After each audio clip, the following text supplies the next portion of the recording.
फ़र्क होता है खुदा और फ़कीर में, फ़र्क होता है खुदा और फ़कीर में, फ़र्क होता है किस्मत और लकीर में, फ़र्क होता है किस्मत और लकीर में। अगर कुछ चाहो और न मिले तो समझ लेना, और न मिले तो समझ लेना कि कुछ और अच्छा लिखा है, कि कुछ और अच्छा लिखा है तकदीर में। जय हिंद, जय Bharat. Starting for my classes. हमारी अर्थव्यवस्था कक्षा 10 भाग 2 का पहला वीडियो, जिसमें 1 से लेके 7 अध्याय है। इसके सारी वस्तुनिष्ठ प्रश्नों का क्वेश्चन के साथ आंसर का डिस्कशन किया जा रहा है। पहला क्वेश्चन है वस्तुनिष्ठ, जैसे 1 का, निम्न को प्राथमिक क्षेत्र कहा जाता है। क में सेवा क्षेत्र, ख में कृषि क्षेत्र, ग में औद्योगिक क्षेत्र, घ में इनमें से कोई नहीं। 1 का आंसर होगा ख नंबर, कृषि क्षेत्र। इनमें कौन से देश में मिश्रित अर्थव्यवस्था है? क में अमेरिका, ख में चीन, ग में भारत, इनमें से कोई नहीं। दूसरा का आंसर होगा ग भारत। भारत में योजना आयोग का गठन कब किया गया था? पहला 3 का क में दिया ऑप्शन 15 मार्च 1950, ख में दिया है 15 सितंबर 1950, ग में दिया है 15 अक्टूबर 1951, घ में दिया है इनमें से कोई नहीं। तीसरा का आंसर होगा क 15 मार्च 1950।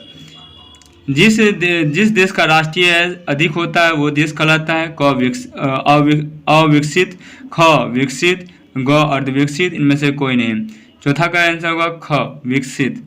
इनमें से किसे पिछड़ा राज्य कहा जाता है? क पंजाब, ख केरल, ग बिहार, ख दिल्ली। पांचवा का आंसर होगा ग बिहार।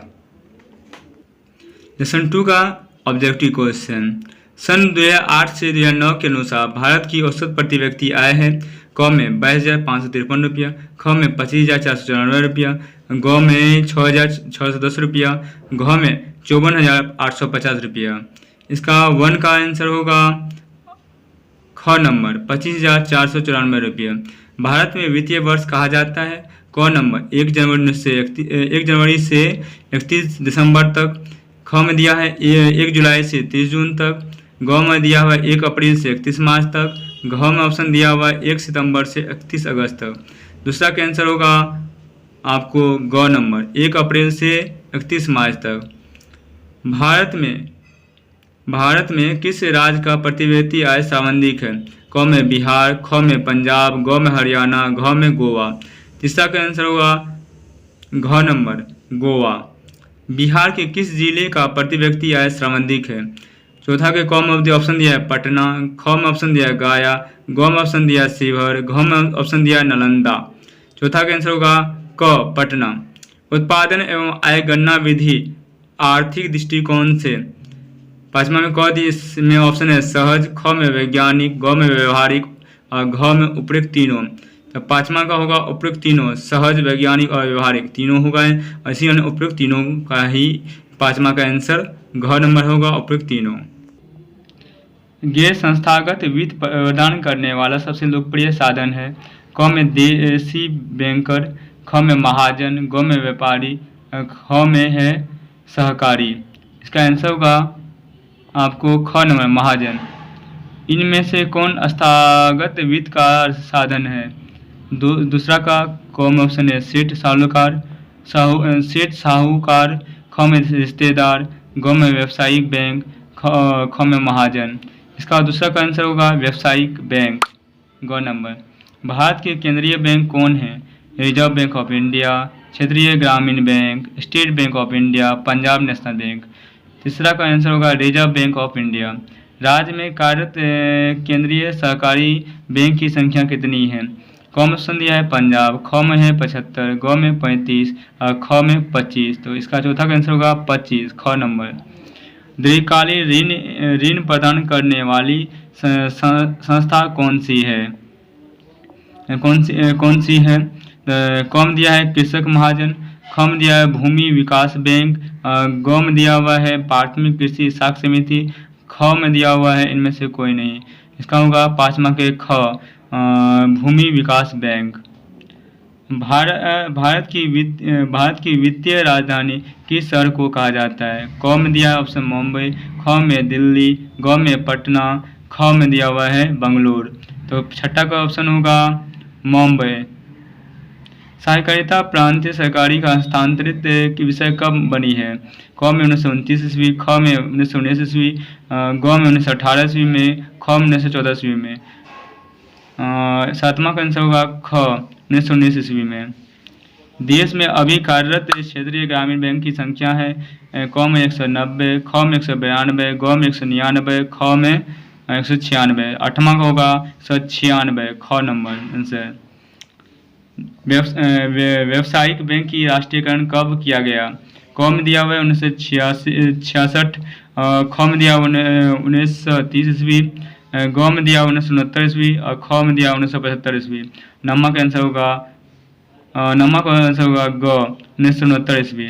ये है ऑप्शन। ये कुछ जितनी सारी क्वेश्चन है 1 से लेके आपको मैं अभी डिस्कस किया 9 लेसन तक, ये चैप्टर 9 का है, सॉरी चैप्टर 4 का है, चैप्टर 4 का है। ये 1 से लेकर 9 तक जितने भी क्वेश्चन मैंने आपको सामने क्वेश्चन के साथ मैंने आंसर जो बोला है ये चैप्टर संख्या 4 का है, 3 का नहीं है। वहाँ पर वस्तुनिष्ठ प्रश्न कोई नहीं है चैप्टर 3 में, इसलिए हम लोग वस्तु प्रश्न 4 में आ गए हैं। देखिए हम लोग फिर से लेसन 5 के क्वेश्चन को अभी वस्तुनिष्ठ प्रश्नों को पढ़ने जा रहे हैं, उसको बनाने जा रहे हैं। आर्थिक विकास का तीसरा क्षेत्र क्या है? क में है कृषि क्षेत्र, ख में वैज्ञानिक क्षेत्र, ग में शिक्षा क्षेत्र, घ में सेवा का क्षेत्र। तो ये पहला का आंसर होगा घ सेवा क्षेत्र।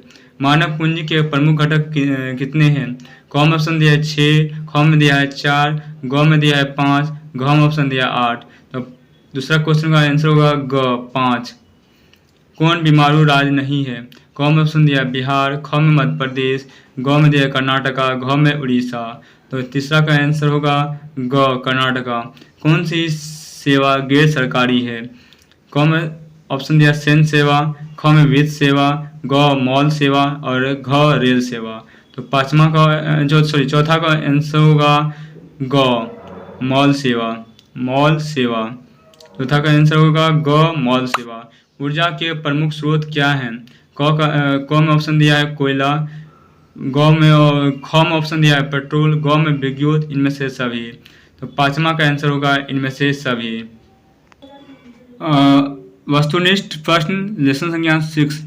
नई आर्थिक नीति में किसे सम्मिलित किया गया है? क में उदारीकरण, ख में निजीकरण, ग में वैश्वीकरण, उपयुक्त सभी। तो 1 का होगा ख उपयुक्त सभी। वैश्वीकरण के मुख्य अंक कितने हैं? क में 1 दिया हुआ है, ख में 2 दिया हुआ है, ग में 5 दिया हुआ है, ख में 4 दिया हुआ है। दूसरा का होगा ग 5। इनमें से कौन बहुराष्ट्रीय कंपनी है? क में दिया है फोर्ड मोटर्स, ख में दिया है सैमसंग, ग में दिया है कोका कोला, इनमें से सभी। इसका आंसर होगा इनमें से सभी। फोर्ड मोटर्स और सैमसंग, कोका कोला, ये तीनों जो हैं ये एक विदेशी कंपनी है। वैश्वीकरण का अर्थ है विदेशी पूंजी एवं विनियोग पर रोक। ख में दिया है व्यापार पूंजी, तकनीक हस्तांतरण, सूचना प्रवाह द्वारा देश की अर्थव्यवस्था विश्व अर्थव्यवस्था के साथ समन्वय। ग में दिया है सरकारीकरण की प्रक्रिया को बढ़ाना, इनमें से कोई नहीं। चौथा का आंसर होगा ख व्यापार पूंजी, तकनीक हस्तांतरण, सूचना प्रवाह द्वारा देश की अर्थव्यवस्था का विश्व अर्थव्यवस्था के साथ समन्वय। पार्ले समूह के थेम्स ऑफ ब्रांड को किस बहुराष्ट्रीय कंपनी ने खरीद लिया? क में ऑप्शन दिया है कोका कोला, ख में दिया है LG, ग में दिया है रीबॉक, ख में दिया है नोकिया। पांचवा का आंसर होगा कोका कोला। भारत उपभोक्ता संरक्षण अधिनियम की घोषणा कब हुई? पहला क में ऑप्शन दिया 1986, ख में दिया है 1980, ग में दिया है 1987, घ में आंसर दिया है 1988। तो पहला का आंसर होगा 1986 क नंबर। दूसरा क्वेश्चन है उपभोक्ता अधिकार दिवस कब मनाया जाता है? क में ऑप्शन दिया 17 मार्च, ख में दिया है 15 मार्च, ग में दिया ऑप्शन 19 अप्रैल, घ में ऑप्शन दिया है 22 अप्रैल। तो दूसरा का आंसर होगा ख 15 मार्च। राष्ट्रीय उपभोक्ता हेल्पलाइन नंबर क्या है? तो क में दिया है 100, ख में दिया 1000 से लेकर 100, ग में दिया है 1000, 11 और 4000, घ में दिया ऑप्शन 20, 2000, 11, और 4000। इसका आंसर होगा गौ नंबर 1811 4000। स्वर्ण आभूषणों की इस परिशुद्धता को सुनिश्चित करने के लिए किस मान्यता प्राप्त चिन्ह को होना आवश्यक है? कौन दिया असाई मार्क, खम दिया है हॉल मार्क, गम दिया एग मार्क, में से कोई नहीं। तो चौथा का आंसर होगा हॉल मार्क।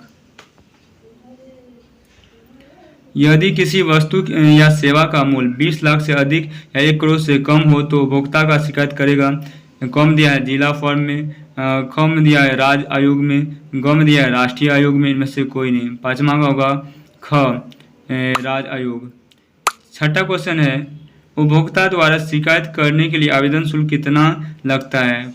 कम दिया है 50 रुपये, खम दिया है 70 रुपये, गम दिया हुआ है 10 रुपये, ख में दिया हुआ है इनमें से कोई नहीं, इनमें से शुल्क नहीं। छठा का आंसर है ख, इनमें से शुल्क नहीं। ये लेसन 7वां का क्वेश्चन आंसर है। क्वेश्चन वस्तुनिष्ठ प्रश्न था। ये 7वां लेसन जो अर्थव्यवस्था का लास्ट लेसन 7वां है और उस चैप्टर का नाम है उपभोक्ता जागरण एवं संरक्षण। चैप्टर का ये लास्ट और वस्तुनिष्ठ प्रश्न था। आज ही हम लोग वस्तुनिष्ठ प्रश्नों को देखें और हमें उम्मीद है इससे आप लोगों को बहुत लाभ होगा। जय हिंद, जय भारत।